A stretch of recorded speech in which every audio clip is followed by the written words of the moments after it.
Excuse me, can I please talk to you for a minute? Sure. You look kind of familiar. Yeah, you do too. I just want to know, do you know a podcast named The Podcast Is Mine? Oh, yeah, I know that podcast. I just want to let you know that it's mine. No, it's mine. Hello, and welcome to The Podcast Is Mine. I'm Bhushan Kumar. And I'm Sunny Gruel. Hey, Sunny, how's it going? I'm good. How are you? Good, thank you. So what have you been up to recently? So what have I done since I last saw you? I actually went to Brighton, Ooh. which was really nice because we've had this little heat wave. So I thought, I'll get away from London. I'll go to Brighton to kind of escape the heat. It was even hotter. Brighton, Ocean, it was out of control. I was like melting on the train there. And I just remembered I was on the train and I had my like kind of ski buff of a face mask on.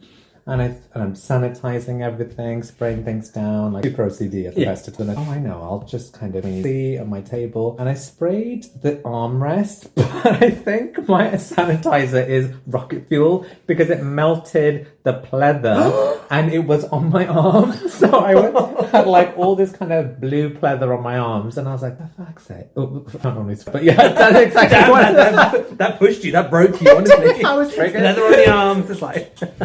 And then I thought, I'll spray my face mask, so I'll just kind of just cover myself off. But I think I refit myself because it's so strong. I'm actually going to spray it for you later so you can smell it because it's pure alcohol. But you're going to roofie me later. Oh my God. Send help immediately. Exactly. So I sat on the train really dazed thinking, oh my God, I must have been attacked. And that was even before I got to Brighton. Before you got to Brighton, I know. I'm like, I was like, wow, I got lucky on the train. Immersing myself in drug culture. So that was like my entertaining journey there. But it was so nice to get out of London and kind of go to a beach because we typically have that experience in summer. And I was using Help Out to Eat Out, which was a really good discount, damn right. Or as my friend calls it, hashtag eat me out. Oh my God, the number of... Did I ever send you that meme of like Boris kind of on all fours on a table and Rishi behind him like with his thumb up just like, help out to eat out. Oh my God. I need to see that. Once you see that, you'll never want to eat out again. I definitely do not want to see him in any kind of position like that. Oh God, no. How about you, Bush, and what have you been up to? So always fashion related as always. You Amazing. know, You're so chic. Exactly. If it's not fashion, it's not Bush. I was reading Diane von Furstenberg's book called how was it? The Woman I Am. Okay. And it's really, really interesting because like she talks, she splits the book in two. So it's about her personal life, first of all, because her personal life is so interesting. Okay. She was married to a prince. I had no idea. Yeah, and like her mum has like the most amazing backstory. So her mum actually went to a concentration camp in 1942 or 43. And survived. Okay. And when she came back, everyone was like, give her 6 months and she's going to die because of obviously of what she suffered there. Yeah. But her mum had this like enduring spirit and then obviously gave birth to Diane and her brother and really gave Diane that determination to kind of thrive and move forward. I love that. It was so, so cool. And then like the second bit is more about the business, about the wrap dress. Okay. So how the wrap dress came to be and how like Diane, she learned a lot of things kind of via osmosis. Like she was working in like a fabric factory and she knew like a fabric supplier. Sorry, it's just reminding me of all those sewing factories that all of my Indian mothers probably are related. I'm sure it was way more fabulous than chic. Apparently this was in Italy. It's the number one kind of like, it was the top, like, the fabrics they create are like the best in the world. And I know from when I go fabric shopping, the Italian stuff is always really expensive but beautiful. I can imagine it's really, really high quality. They've got such an eye for detail and fashion. It's just very like, even like the most basic people have really good style. Yeah, there's no such thing as basic in Italy, is there? No. Like even the basic people are like, it's like Sweden. Everyone's a supermodel. It's like there's no ugly people in Sweden. It's like, how does that work? So incredible. I remember going for my birthday once and being like, these people are so tall and like chic and just smooth skinned and like just gorgeous, like you can't stop looking at them. I know. Like, like that's how I got the restraining order. And I can no longer go to Sweden. That's the one in Sweden. What about all the ones here? That's a different podcast. And if you're interested in that, you can listen to our OnlyFans podcast after hours. We're going to have to set that page up because we have referenced it so many times. The fans are begging for it, honestly, and for much more. And she talks about the wrap dress and how she designed the wrap dress, and like she used to carry samples in her suitcase. And then she finally got an order from a big store. And Diana Vreeland, who was the editor of American Vogue at the time, saw the dress and was like, oh, that's a great dress. And basically, like, it was similar to the Jo Malone book I've referred to in the past as well, where her fortunes went up and down, and like she kind of lost touch with the product and then came back to the classic and went away from it and came back to it. And it's just fascinating to see how, like, you know, her life was kind of doing one thing, her career was doing another thing, and then when they converge as well, it's a really great book. I definitely need to add that to the list. I mean, you've given us about 17 books. You were still like you're still on 2015. I'm still on the last Harry Potter. Oh no, we've cancelled Harry Potter now because of J.K. Rowling. What did she say? Oh, have you not heard? Like, you know, she's a Turk. So basically, she doesn't believe that trans people I did. are Yes, equal. I do remember that. No, but was that taken out of context? I'm trying to remind myself of what was said. So I think it was something about trans women. It was something against trans. Yeah. And then, something against trans women. I'd like the details like escape me, but we're going to have to do some research. Yeah, we'll go probably a deeper dive on that. But essentially, what she was saying is trans women aren't women, which is like not the right thing. And when you think about the influence that she has and the fan base that she has, she's in a position of responsibility. Exactly, and so it's quite sad that she's kind of like said that. And then she kind of issued this kind of rebuttal where she was like, "Oh, I was sexually assaulted," which is a terrible thing, and no one wishes that on anybody. But like in this instance, it was kind of not related to what she was actually saying. And so was that almost like a sympathy? Yeah, it was almost like that, kind of like using it as a kind of microaggression, kind of like, but this happened to me, so I can say this against you. And it's like, no, bitch, you can't. Like, you know, at the end of the day, trans people are people. You know, everyone should have equal rights, and there's no if or but about it. If you know, we need to do a deeper dive on this, because I'm trying to navigate through, and especially being like a gay man, like I feel like equality is important to me as well, and being Asian, and you know, there's all sorts of reasons why it's important to me, even not just because of my diverse different nature, but then I'm trying to navigate this new world of, you know, non-binary and different genders, and I'm very open for people to be what they want, but then I think there's a lot of education that we all need to do in terms of what the phrasing is and, you know, what it really means to people, because I'm all for everyone to have, you know, their own choices, but I know that some of my even gay friends have said they feel like it's too far. I've heard a few people say this is going too far, and I want to be able to have that conversation with them confidently, where I can say, well, because my thought is too far in what context is what I think. Because I'm sure probably 10, maybe 20 years ago, people would say being gay is too far or being bi is too far. There's always a spectrum, isn't there? And things change as time evolves. But yeah, I think there should be another deep dive at some point. Yeah, definitely. We need to go away, do our reading, do our research. And deep dive into trans styles. Yeah, absolutely. And like, you know, like you said, it's like non-binary, like that. I think it's such an exciting concept as well. I think so many people who, I think a lot of people are scared by it, and I think wrongly so, because I think it's just a matter of, like you said, it's something that, you know, 20 years ago was like, what is this? Yeah. But now it's a way of life. Like, you know, I think for definitely the generation behind us, like it's a way of living, and I think, I mean, you're right. It's hard to kind of. You want to, like, essentially we're allies with the cause. Absolutely. And like, you know, how do we express ourselves in such a way that we don't offend people and we let people know that we're allies? And it's also making people feel like they're not being policed on what they say, because I think that's the thing that I worry about a lot. It's like, am I going to say something to offend someone? And it is going to be clunky, and mistakes will be made, I'm sure, going through that process of trying to acknowledge their rights to be referred to in a certain way. But I think people need to have that conversation, and maybe we can start it. Yeah, absolutely. At least on our podcast. Yeah. And I think that's an excellent way to express it as well, that, you know, the idea of being policed and what to say and what to say. But, so let's move on. So moving on. Really and now something completely different. Completely off topic. So today's podcast. So today we are going to talk about therapy. And we'll be back right after this. Okay, and we are back. Okay, so today we are going to be talking about therapy. So therapy is now discussed in the mainstream far more widely and openly than it has ever been before. And at one time, the popular perception of therapy, which is shaped by cinema and television, consisted of lying down on a couch and being analysed. You know, that whole kind of like you're in this kind of like swanky Manhattan apartment downtown or something. You know, big glass windows and like, you know, lying there. Your therapist is always like immaculately dressed and just thinking, and why do you think that is? And then writing down everything you say and you're like, what? But the truth is, as a means to help people confront traumas and the pressures of life, therapy is a really like invaluable tool filled with learning techniques and thought processes to aid better mental health and well-being.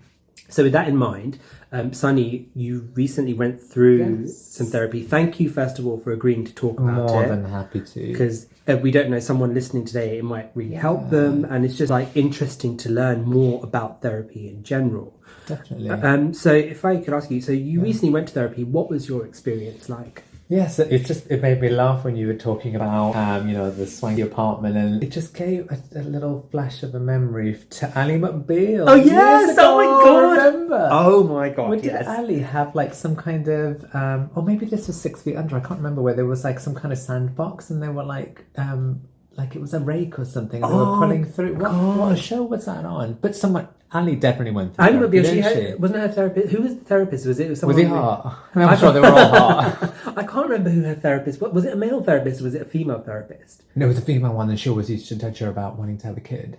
Oh, and was she? Is that when the little baby used to jump around? I need to revisit Ali McBeal. CGI was so bad back then. But it was so revolutionary. And I just been talking about that show. Can we talk about Lucy Liu and how amazing she was? She still is. She's exactly, yeah. Oh my god, but she was so good in that. And Portia as well. Portia! Oh my god, Portia! Oh my gosh, let's not go to Portia. With Ellen, we are triggered. We are talking about cancelled people left, right, and centre today. Honestly, she's been cancelled. Oh my god, girl, you need to get with it. Did she get cancelled, Ellen? You know, Ellen. So in lockdown, she's been some of the comments because of the comments. I didn't know that there was a decision made. But also, they found out there's quite a toxic atmosphere on the Ellen show, and a lot of people have complained about racism, favoritism, all kinds of awful things. And what's terrible is of course, I heard those stories like 10 years ago, and I was like, you did say this to me. Yeah, and do you remember? And I was like, oh no, Ellen's really kind, and Ellen's really this, and because like people on TV had told me like she's not a nice person, and I was like, no, I'm sure it's like, you know, she's probably fed up of being bothered all the time. Yeah. And then now it's like we are. Yeah, exactly. Yeah, so if you ever think that we are divas, it's because we're just fed up of being bothered. Can't walk down the street without being, you know, honestly molested. It's terrible. But anyway, let's get back to... Yeah, sorry, I keep taking us off on a tangent. Yes. So it just reminded me of Ali McBeal, and I always thought it was very much not a thing of privilege, but it's just something that not everyone can benefit from. Yeah. That was my early experience of it. Mm-hmm. And it would come from probably US television, because in the US I think they're way ahead of us when it comes to therapy and seeing it as a part of your general well-being and your kind of process. Like we go to the gym, don't we? And that's obviously you know, something for fitness or sport. And therapy is just their way of keeping them mental well-being fit. And I didn't look at it that way. It was always a case of you need to have something wrong with you. Yes. And it needs to be quote unquote serious. And I'm not saying that, you know, the reasons why I went wasn't serious, but it's not how I perceived my issues potentially. It was just a case of, I don't know, it just felt a little bit indulgent to think about it. But when I did start going to therapy, I realized that it's not as your problems are very unique to you. Yes. And your challenges are unique to you. It doesn't have to be on a scale of, look, you know, I haven't been through something really, well, to me it was traumatic, but you didn't have to compare it to someone else who maybe you have heard going to therapy for a specific reason. Yeah, exactly. And I think that's when I started to realize that it's just me doing work on myself. And I had, based on the last therapist I went to see, a really, really positive experience, and I think it's changed me in a lot of really good ways. And it wasn't always that way, because the first time I went to a therapist a few years ago, and actually that, to be fair to that therapist, it was a good experience. It was through my employer. So I get something called the Employee Assistance Program. Yeah. So if you have any sort of mental well-being issue, Mm-hmm. you call through to this helpline number, and they're really, really kind and helpful, there to speak to you about any issues you've got right there and then. Yeah. And then help you maybe find a place or time with an actual therapist that you can commit to speaking to or seeing in person regularly. Yeah. It's almost like it's first aid, like, you know, and then if you need to go and see a doctor or you need to see someone else, like kind of more, kind of, you know, for more complex reasons. Yeah, that's a really good way of putting it, actually. It's kind of like a walk-in centre kind of thing on the phone. And so that was really, really helpful. It was a little bit clunky at times because the process and the procedures to go through to get it approved, you have to answer a lot of questions about your, you know, maybe how you're feeling about yourself, and some of them can sound a little bit alarming because they ask you questions like how many times this week have you felt really low, and it's when you're going through something, you don't necessarily, I don't monitor those things. I'm not counting it. It's very much just a sense of my being. So then I think when they were asking me those questions, it made me realize, damn, I'm not feeling good a lot of the time. And that makes you start to kind of understand that actually, yes, I need to get help. But I imagine some of those questions didn't even apply to you as well. Like, you know, it may have been like, are you feeling this, or you know, has your medication made you feel like this? And you're like, bitch, I don't take medications. So, like, Exactly. You know. Yeah, the ones that came to mind that remind me of maybe feeling like, oh, that doesn't apply to me, is there were questions around, you know, have you considered harming yourself? And thankfully, that's not something that I've had to deal with. And that's when it made me think, wow, it could, you know, maybe my problems aren't that severe. And that's when I was talking about earlier in terms of there's a spectrum, and I always thought you need help when you're right at the cliff edge. Yeah. But why do we have to wait till that point? It's like our physical well-being. We don't start working out when we're like, you know, pre-diabetic or, you know, obese and we're having a risk of a heart condition or something. So I felt reassured when I went through that process, but it was a bit clunky to find the therapist. That was more procedural, not the actual help. The issue of the people that I was speaking to, they were all very helpful. So that was a short 6 sessions that I had done with the Employee Assistance Program, and then it moved on to, because I felt like that helped me deal with some what's the word, isolated concerns that I had about, you know, anxiety and things. But then down the line, I realized I needed help on stuff when I had gone through a specific event. And I then reached out again to the Employee Assistance Program, but they realized that this probably needed a bit more time. So they gave me a dedicated contact that I could go to for more structured therapy. And that, unfortunately, was really unsuccessful. And mainly because I had someone who was really unprofessional. Oh no! And I mean, to keep it light, I ended up really. So then I'm like, I've been getting better, and we joke about this in terms of timing.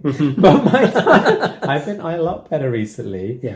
And this person was always late for our appointment. She's the therapist. You can't be late for the exactly. So my God! I was not impressed, and I was always there, ready to go.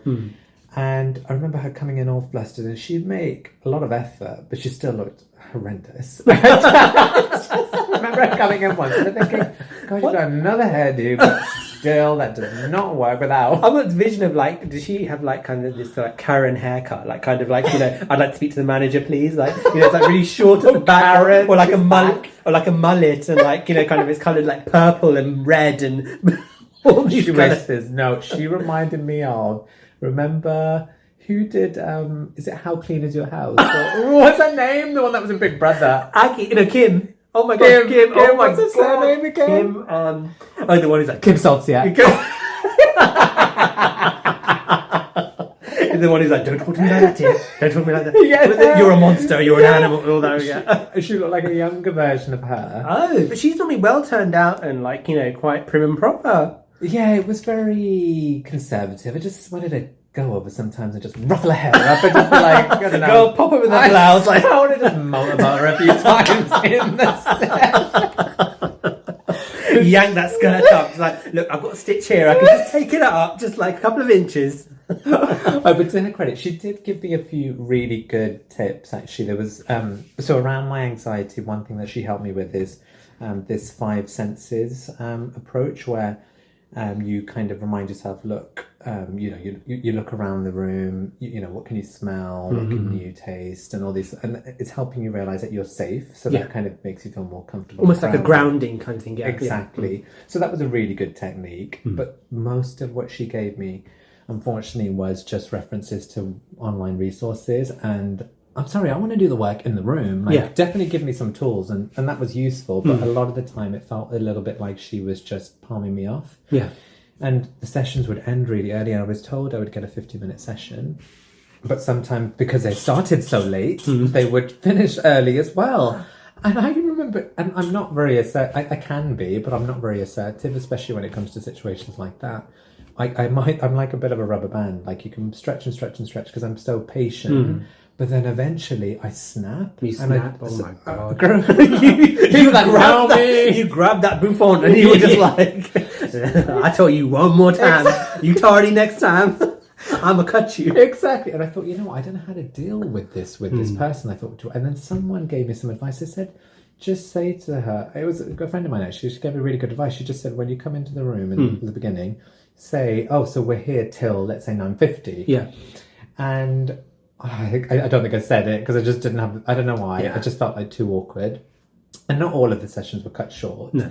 But then I remember being in the last one that we had together, because we ended up having fewer than I thought, because one time, I think she messaged me one morning saying, I'm really sorry, Sunny, I'm not feeling well. So it's just...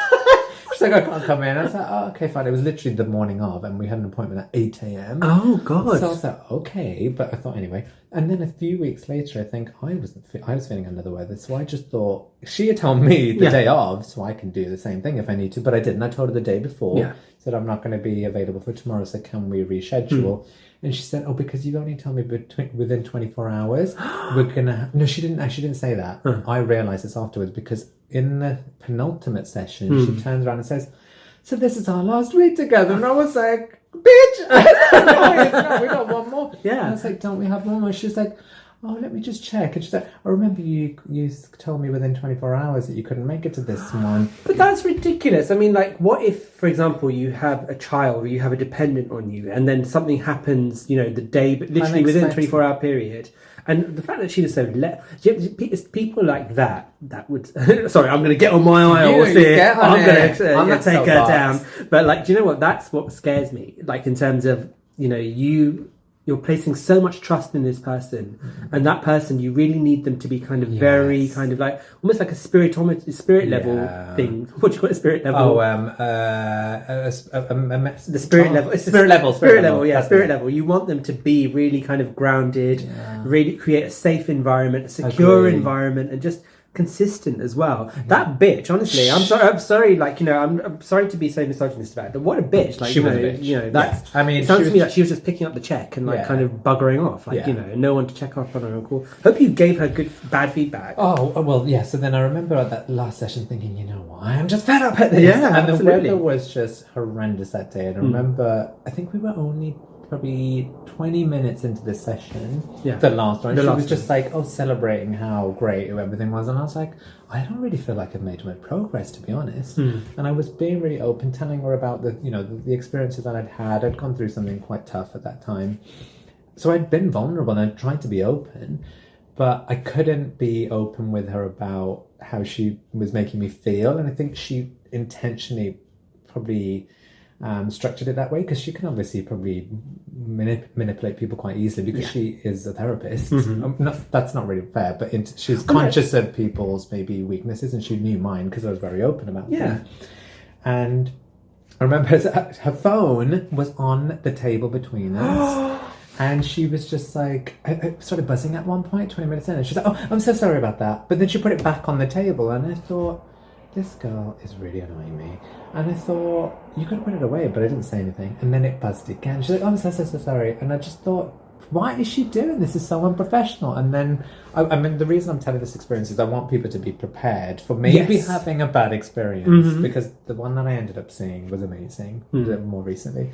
And then it was raining outside, so it was pretty miserable. And then she was just like, the conversation was starting to dry up. But you know what? I was like, that's when I dug my heels and I thought, I ain't going anywhere. I'm going to make this awkward. I'm getting my 15 minutes. I ain't going anywhere. Yeah. So I just sat there and I thought, I'll happily, because she would, when she wanted me to leave, she would not ask a question and she would just stare me in the eyes and make it awkward to make me like kind of think, oh, I better go now. And I'm like that. Like if I tend to pick up on like, you know, if people want to go, you know, me to leave a party or something. Emotional cues and stuff. Emotional cues, like you could take them. Yeah.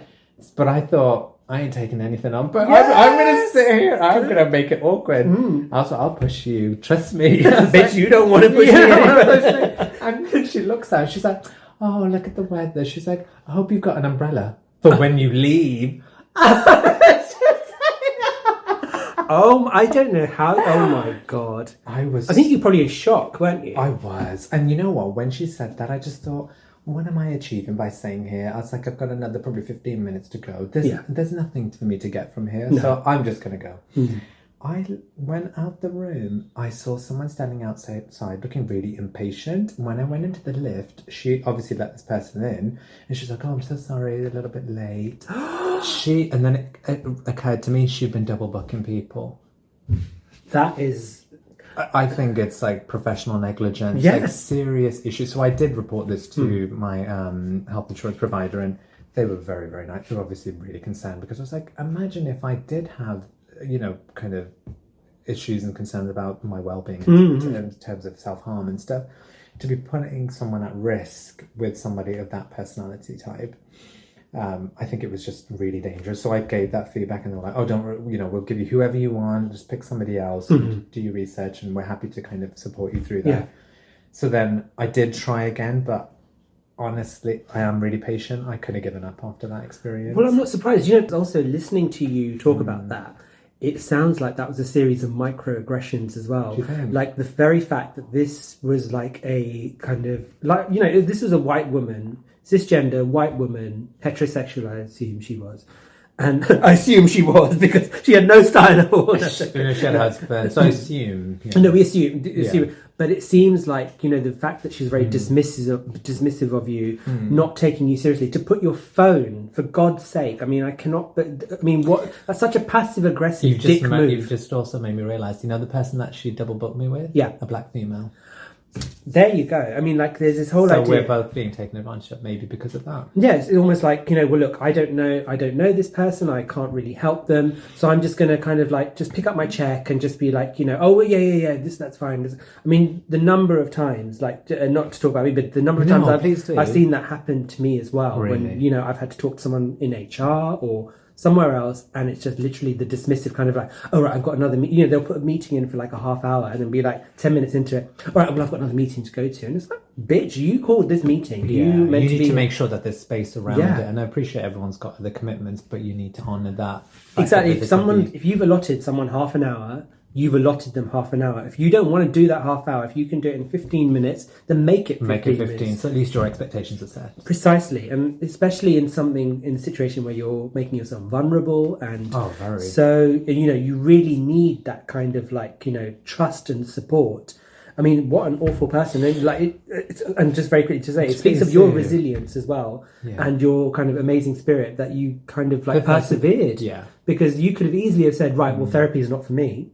And, you know... And then I wouldn't have had the amazing experience I had with my subsequent therapist, who I don't know if I could say her name to give her a shout out, but or we can if you want to link her. Her name's Dr. Neha Mandrawalia, and she is absolutely amazing. She's really helped me kind of find ways to accept that whatever my challenges are, I can't always fix them. It's just finding a way to live with them. And she went through loads of really useful techniques as well, in terms of I'm trying to think of really helpful ones that I can think of, maybe later in the podcast. But it was always a case that one thing actually she taught me is the helicopter. So when you're in a situation and maybe you're having a bit of conflict with somebody, you have the helicopter that goes up in the sky, and that gives you different people's perspective. So you've got the perspective of me, I'm in the situation. You've got the perspective of the other person that maybe there's a conflict with. But then what about the perspective of someone that knows you both, and then maybe someone that's a complete stranger? And it helped me realize that in some situations that I thought were really toxic, dangerous, or like stressful, yes, it would feel that way to me, maybe not to the other person, less so to the friend. And then to the person that's a complete stranger, they may just think, oh, they're having a really nice lunch together. And it made me realize that actually there's a lot of how you feel about a situation is what you're bringing to the table. So that made me kind of reframe my approach to things and actually be a little bit more relaxed about, not putting so much pressure on different situations. But yeah, so she was really, really incredible. She helped me through work through a lot of different really difficult situations with me. And yeah, I'm really grateful. So I've had a really good experience. And I have to say, like, it was very evident when you'd seen the subsequent therapist, because remember I commented to you earlier this year, I said there's a wonderful lightness about you. You could just see there was a difference, and it was just so wonderful to see. And I was just like, what's your secret? Liz Earle? Like, Eve Lom? And you're like, no, it's Therapy Girl. And I was like, oh, that's not a brand I've heard of. I thought they only did clothes. It really did. And I think it was... And the thing I've realised is I'm not going to be perfect. Like, I still get anxiety, I still feel stressed about things, but I've realised, and a friend of mine helped me with this, she said, look, this might just be something that you have to live with. Like, people have, I don't know, high blood pressure and all sorts of other things. You have to find a way to deal with that, the cards you're dealt effectively. And it's not being so hard on yourself, because I'd put a lot of pressure on myself about, oh, I should be doing this, I should be doing that. No, I shouldn't be doing anything. I need to just go on the path I'm on and do as best I can to get through a situation. Obviously, there was a lot of avoidance. I was avoiding certain situations because I didn't want to be put in a place where I felt like I was under too much pressure. But I've realised now, don't be such a perfectionist. Go into a situation. Are you doing this podcast? I think this was something that I was afraid of. I think maybe that's what held me back is, I wanted everything to be perfect. But what is perfect? It's just, having a go and seeing what comes of it. Yeah, absolutely. I mean, that brings us really nicely onto our next question. I mean, do you think therapy is the answer to our current kind of mental health epidemic that's kind of going on? Yeah, that's a good question, because so I remember when we first went into lockdown and I was thinking, people were like, oh, everyone's going to get agoraphobia and be really stressed out and not be able to, deal with being in social situations and interacting. But I think from my perspective, I'm kind of like an introverted extrovert. So for me, it was kind of like nice to be, I love my own time. It's like some of my, best time in a week.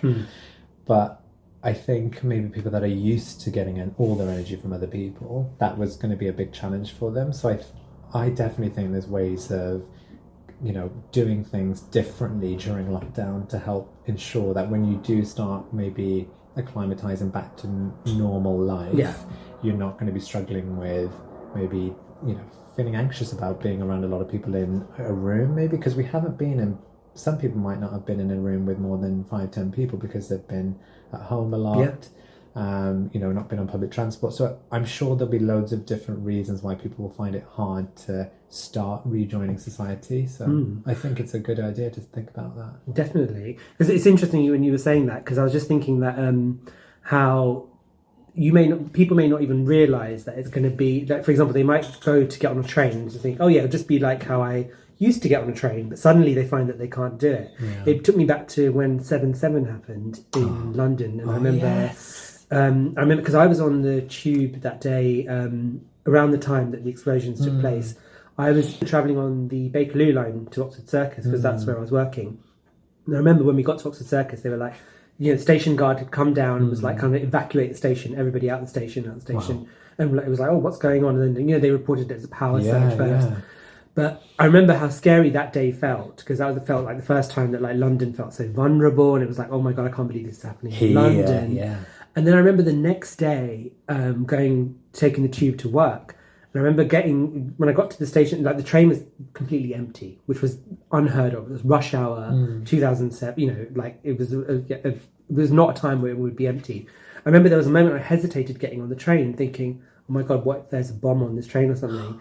But then in that kind of split second as well, I thought to myself, "Do you know what? If you don't get on this train now, you're not going to get on a train for a very long time. Yeah. And if you fall into that trap, you're not going to be able to live your life the way you wanted it to." Yeah. So I kind of pushed through it, but I just thought that I imagine lockdown amazing. now, people are going to feel things like that, and something like therapy could be really useful. Yeah, definitely. Or maybe even reading up. I know that I was complaining earlier about the therapist that just sent me loads of online resources. They weren't bad. I mean, there are some really good ones. They're just ongoing. If it depends on how you are kind of geared to work. I'm more a practical person. I don't really like reading lots of things to then work out how to approach something. I have to do it first. So, but there are plenty of online resources that help you deal with maybe anxiety or being assertive, dealing with certain situations, conflict. And I think maybe even starting on online is probably an idea in terms of finding out ways to deal with maybe agoraphobia, because that could be something that people are going to be stressed about. Definitely, I think so. So do you know, I've been thinking about getting therapy for a while, and I've genuinely, we've spoken about some private conversations as well. So what advice would you give me? I mean, apart from the online, I think is a great kind of idea. Yeah, I think it is find out what resources are available to you. I was very, very lucky that it was available through my employer. So that made things go a little bit more smoothly. But then I have known friends to get it through the NHS as well. There's probably a longer waiting time, especially now. I imagine it's even harder. Yeah. So I think it's worth maybe speaking to your GP, or if you have got an employer with some healthcare, maybe finding out what sources are available.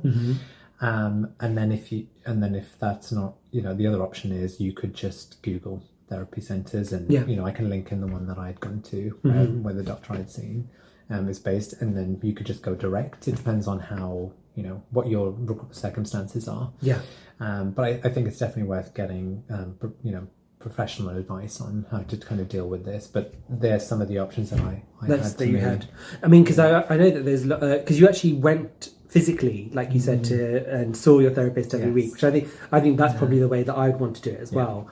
But at the same time, I've heard online therapy is quite popular as well, where your therapist can dial in, and you can do a Zoom call, or you can do a phone call, and I mean, do you think that's something that you would be open to? Yeah, definitely. So with the recent therapist that I had, there was a day when I think one of us wasn't feeling, I think it was just maybe around COVID time, or was it not? I think it was very early on in the year when COVID wasn't here, but it was kind of an issue. So I think one of us, for some reason, was feeling a little bit unsure that we had a cold. So she was like, how about we do a call instead? And I said, oh, that's a great idea, because we do sit together, but there's no reason why we can't have a telephone conversation. And it was completely fine and made no difference. And since it's been locked down, most of my meetings have been over video calls on Hangouts. And I felt as though that has been a great bridge, between, the gap that we've got to go through while people aren't working in the offices as much.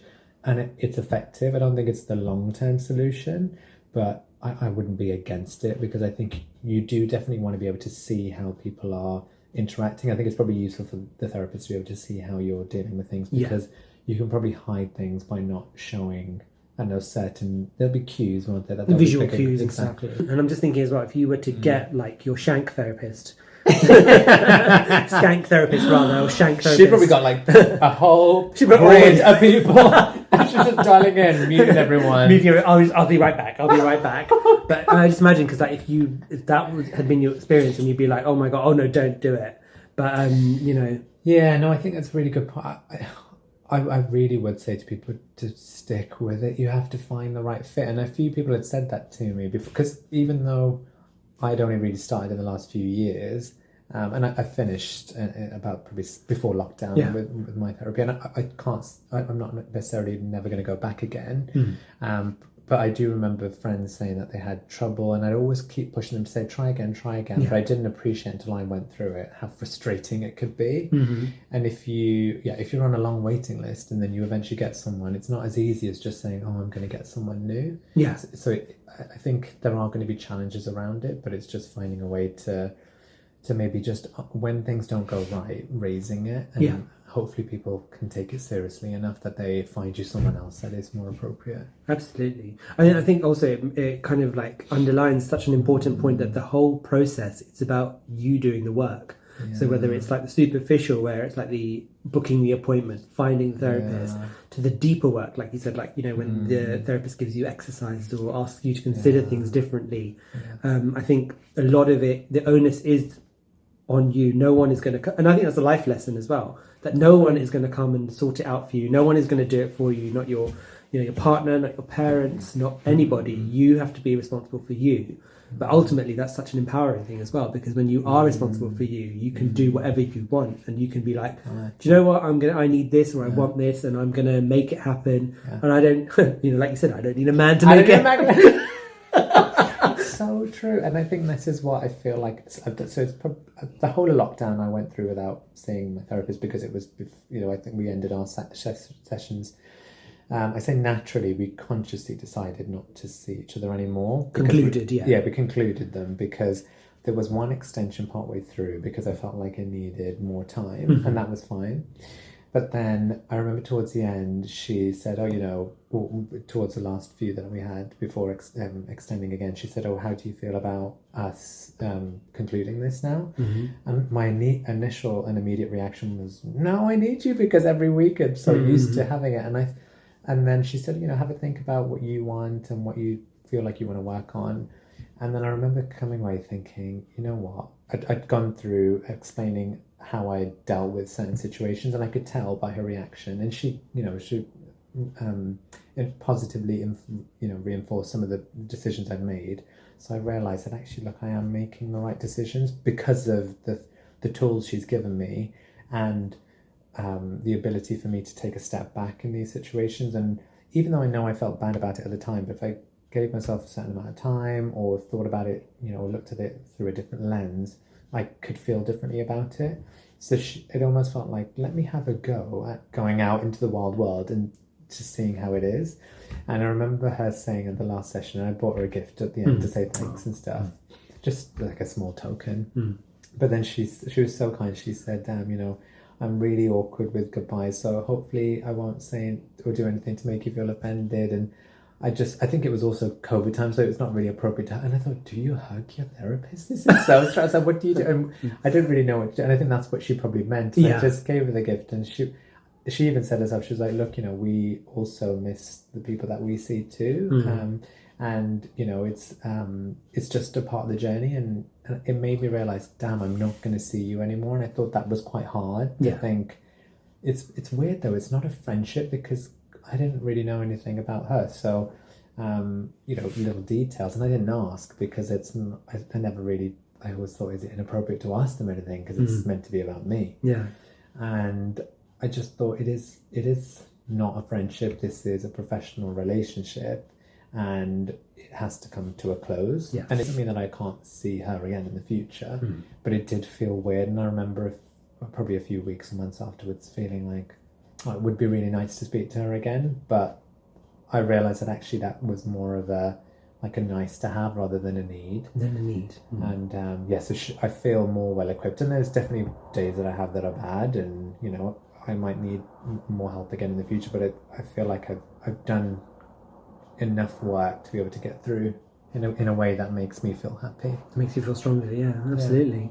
That's amazing. Like, it seems like it's such like a, you know, because the final question I had was like, how has therapy changed your life? Yeah. So I think, like I was saying, so I feel like I can get through certain situations now without even really talking to anyone about it, which sounds probably a little bit like, oh, that's not good. Am I internalizing things? But I think it's more when sometimes it's easy to kind of, you know, maybe go into a spiral and talk about or whinge about something. And it's kind of like quite gratifying when you go through it. And I've realized that there is a time and a place for that. But other times I think it's just feeding into maybe some negative thinking. So I just find a way now to say, okay, this is frustrating. It's probably not fair. It's probably not justified. But actually, in the grand scheme of things, does it really matter? No. Maybe someone will have the wrong impression of me, or maybe it's unjust or unfair. But it's not that important to me. And I think that's one of the things I would always find hard of letting go of things where I felt like there was some injustice. So that was probably part of the biggest piece of work I was doing in connection with another issue. So now I've learned how to deal with conflict in a different way, and actually being really open with people. So talking about this, I think I was probably a little bit nervous about talking about therapy initially, because I just thought, is it a bit embarrassing? Like, still I'll have people when I talk to them occasionally saying, oh, I've never had therapy. Like, when they say it's good to go for therapy, but I've not had it. And I just thought, I very openly and quickly say, well, I have, and I am going. And I think it makes people realize it's okay to say that, because in the same way that I'm taking care of my mental health, there's probably things that people are doing to take care of their physical health. It shouldn't be any different. So it makes me feel a little bit more confident and open about what I'm feeling, and just a bit more relaxed. I feel a lot lighter, like you said. It's really positive that you noticed it, because I do feel better, and there's loads of stuff I still need to do, but I realise that is just always going to be the case. I'm never going to be fixed, because what does that mean? Yeah, exactly. No, it's something it's one of my favourite qualities about you, that you're so open and honest. And again, thank you for talking about it, because I think you're so right. It's true. Like, I'm probably one of those people who you're like, I'm doing therapy. I'm like, oh, good for you. Have you had therapy? Oh, no. Yeah, I would do it. I don't touch that. What is that? What? But I love that kind of like openness, and I think it's something that we all aspire to. And I think, like I said, it was just this wonderful, like, you've always been confident, and it was just, you could just see there was just this like assuredness, and it was just so wonderful to see and like be a part of as well. Yeah. And I just thought, if therapy can do that, that's a wonderful kind of like, thing for it to do. Yeah, I'd recommend it if there's any reason why you feel like you can't deal with your own emotions by yourself, and you need, I've always gone to friends, and we say, what is therapy? Obviously there's like therapy from a trained professional, but a lot of the time therapy was, for me, sometimes was speaking to you about things, or speaking to other friends about my problems, and that was a form of therapy. But eventually, I think one of my friends had said to me, she had been going for many years, she was like, sometimes you need to speak to someone that is not being there for you as a friend. They have to speak to you.